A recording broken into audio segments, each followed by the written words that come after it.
Pagod na ang katawan, pagod na rin ang isip.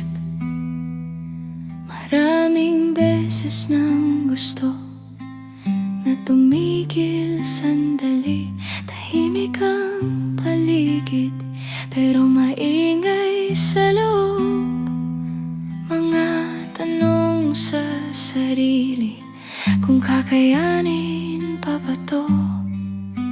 Walang kasiguruhan kung kailan gagaan, pero may pangakong hindi ko bibitawan.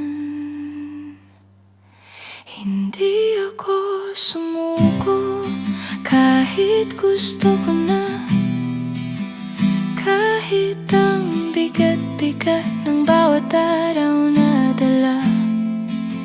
Hindi ako sumuko dahil may dahilan. Pamilya ang sandalan, kaya lumalaban pa rin. Sa bawat umagang gising, trabaho agad ang hanap.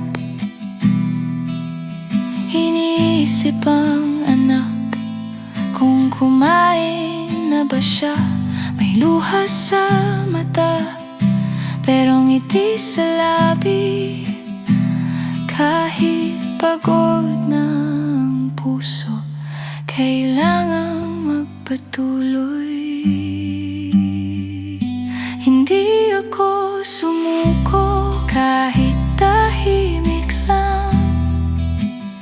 Walang nakakaalam ng bawat hirap na dinaan. Hindi ako sumuko kahit sugatan na,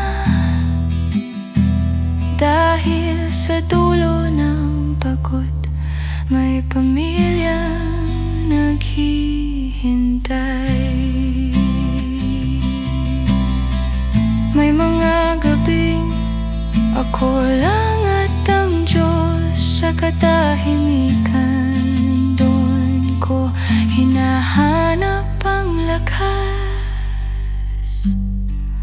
Hindi ako sumuko hanggang sa makauwi, hanggang sa yakap mo ang pahinga ko. Hindi ako sumuko hanggang sa araw na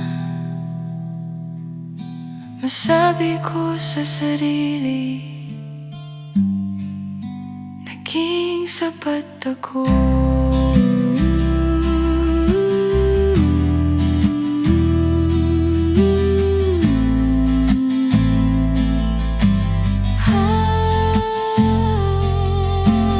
Para sa mga magulang na muntik nang sumuko, pero hindi bumitaw mula kay Gia.